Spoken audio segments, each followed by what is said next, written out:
What's good, everybody? It's Big Game James. We back in these streets. We back in these work streets. Restructure streets. Feel me? But let's jump right into it. Been a busy day in Cowboy land, and there's been so much talk from so many people. There's just been so many talk from so many people. One thing I'm gonna say is, don't let nobody ever bully you for what you believe. You feel what I'm saying? If you believe strongly in something, there's always gonna be 800 million people online or somebody going against what you say. But stay true to what you believe. Don't switch up because they all been trying to bully you to believe what they believe. Stand on what you believe. That's the main thing. And don't give a hell what anybody thinks. I think that's my word for the day. Just want to open up with that. But let's talk about this free agency thing, man. First, restructure. I told you a couple days ago, it was a good day. Played my Ice Cube. It was a good day in the neighborhood. They didn't tag Osa. They signed them to a good team-friendly deal. A friendly deal for everybody. I think they opened up like 16 million. I'm not for sure. Don't quote me. I'm not the cap guy, so don't come at me on my neck about no cap stuff. Because I ain't no cap dude, and I don't try to play like I am. Cee Dee Lamb restructures his deal, or the restructure just happened. 20 million opens up. Then Dak Prescott, he restructures, or he goes ahead and say, hey, restructure. 36 million from him, so I think that's 56 right there. I think you got 16 from Osa, I think, not for sure. So you at least got 60 million right now, right? And the talk out there is if you go ahead and go after and get Parsons, because you just saw Max Crosby get signed, so it behooves the Dallas franchise to go ahead and hurry up and get Micah signed, because the mother dominoes going to keep falling. But you already seen a baseline with Max Crosby, so go hard and make it happen. And it looks like they already said they were talking to his representatives, so hopefully that happens sooner than later. So that's the quick thoughts on that right quick. Also, like I said, Cowboys re-signed Brock Hoffman, Wanye Thomas. They brought back C.J. Goodwin. I already talked about the two restructures. So this ain't nothing that is out of the ordinary. All teams do this, right? But the reason why I heard so many people on Twitter saying, oh, people glazing the Joneses for something they should be doing or something that's normal. But it ain't normal in Dallas Cowboys land, y'all. We don't have nothing normal here in Dallas Cowboys land. We deal with goofies up top.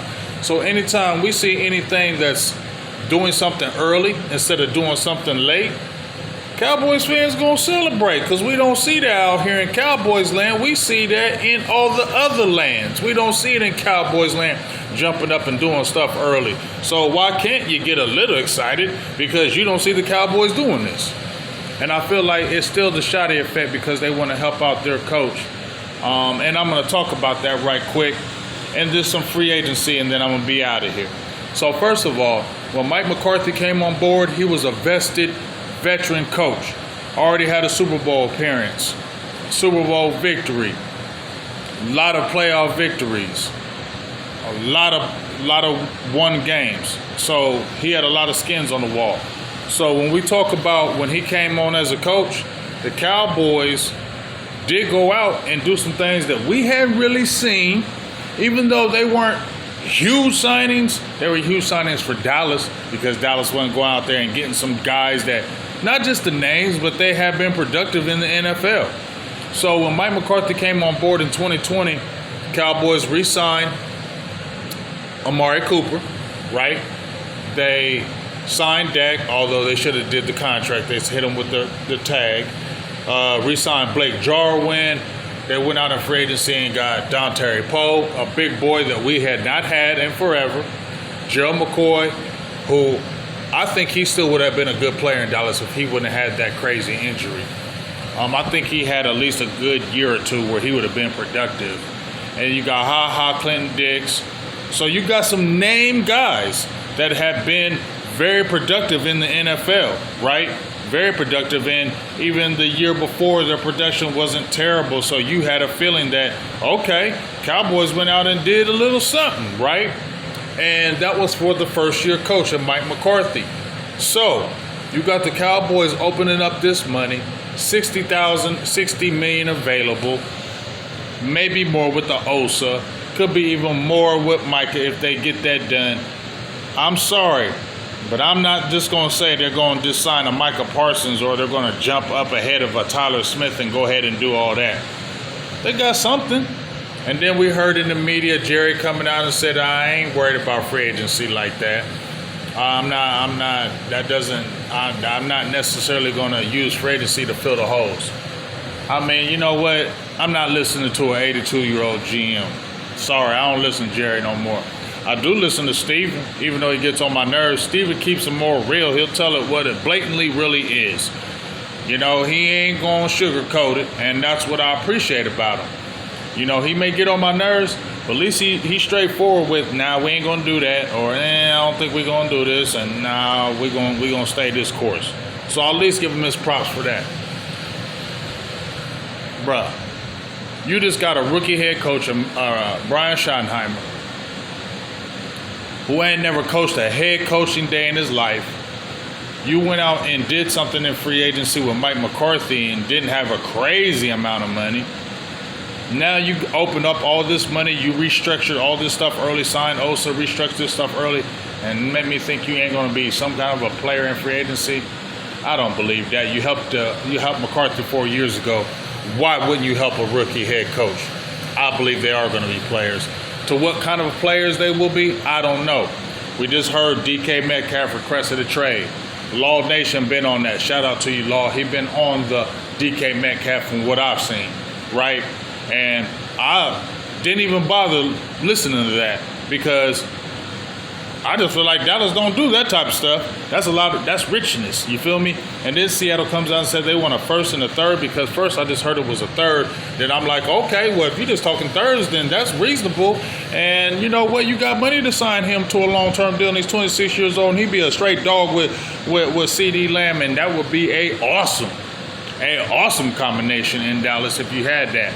Then they come out here and said, oh, first and a third. Nah, Dallas ain't doing that. And they ain't gonna mirror picks in my opinion. So that DK Metcalf thing became dead to me when they asked for that first and a third. You know what I'm saying? But who knows? Maybe you're good in that negotiation and maybe you talk. I don't know. But Devontae Adams is still out there. Cooper Kupp is out there. Tyler Lockett just got released, and I just think that a Cooper Kupp or Tyler Lockett is more the Cowboys style because they won't cost as much as a Devontae Adams or a DK Metcalf. They won't cost as much, and it just seems like that's just the Cowboys' way where they go as far as they pick. So let's just keep our eyes on that. Is it a Tyler Lockett, Cooper Kupp, or will they get dangerous and get a Devontae Adams or a DK Metcalf? That remains to be seen. Joey Bosa just got released. Khalil Mack is out there. The free agency pool isn't great, but it's good enough. And Stephen Jones even said, we don't want to get a name player just because he's a name, because them name players don't always do good. And that's the truth. I totally agree with that part.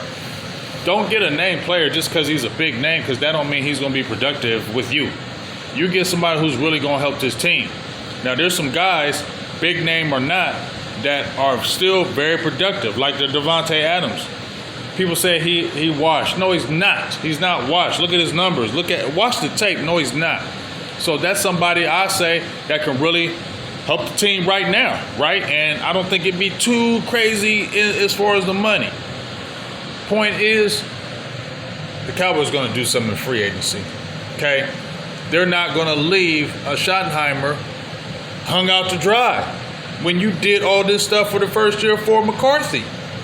And everybody's already hating on the Schottenheimer pick, at least in the NFL circles. They're hating, saying it was a terrible pick. So why wouldn't the Cowboys, and they doing all this restructuring, getting all this damn money open, put some money towards some kind of free agents to help the team and help your rookie head coach and Brian Schottenheimer? That's why I don't believe Jerry. And maybe he might be throwing people off, because Jerry will lie to your ass. He will throw some white lies. He will lie. Don't think that Jerry won't lie to you. He will definitely lie at the drop of a hat to kind of manipulate or smooth things over, or just to kind of throw you off. He will do that. So let's not think he won't. So and kind of ending, I think the Cowboys will be players. To how big of a players in free agency, that I don't know. And here's the thing. If they don't do it, I'm not going to trip, because I'm already assuming in my heart that they don't go crazy. So anything that they do, it's always icing on the cake for me, because I'm already thinking you ain't doing nothing. You get what I'm saying? So it doesn't hurt me when I already in my head thinking y'all ain't doing nothing. So when you do something, it's good for me. That's why I make these videos now, because my thought is y'all the same people. Y'all ain't changed. But if you do something different, I can sit back and say, that's cool. I like that. And let's move forward.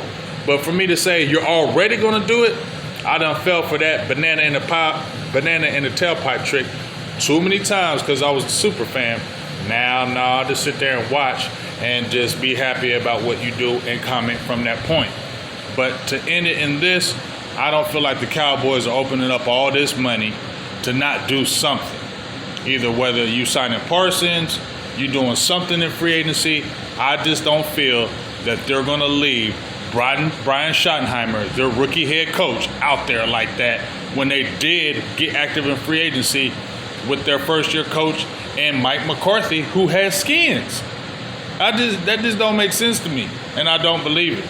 So I'm not going to sit there and say it's going to be something crazy, but I do think it's going to be something. And I'm just waiting to see what's going to happen. And I like it. And one other thing before I end, Osa Osadozua got his deal, and the Shotty effect I told you. Shotty sent him a bottle of bubbly. He congratulated him as soon as he got his money. They went out to eat, and he sent him a bottle of bubbly. See, those are the little things. And everybody, he already said I'll run through a wall for him. Everybody in the building is already loving him. I'm telling you, the Shotty effect is different. Libra gang, Libra gang, Libra gang. We different. We know how to meet all y'all in y'all's place. We know how to talk to everybody. We know how to feel. We know how to understand everybody. That's why Schottenheimer is going to be so damn good, because he knows how to meet everybody in place. He knows how to talk to people. He knows how to listen. He has real empathy. He actually really cares. He has a passion. He has an infectious energy. He's a people person. Libra gang, just talking about us, that's what we do. And that's why, not because of Libra gang, but that's why I'm telling you, he's going to change the culture in Dallas, because he cares. And when players actually see you care, they change, in my opinion, and they go even harder. When I heard he's going to run through a wall for him, I like that. So, like I said, Shotty could be a really good coach here in Dallas. It's up to the front office to how good he can be. Big Game James, I'm out. Peace.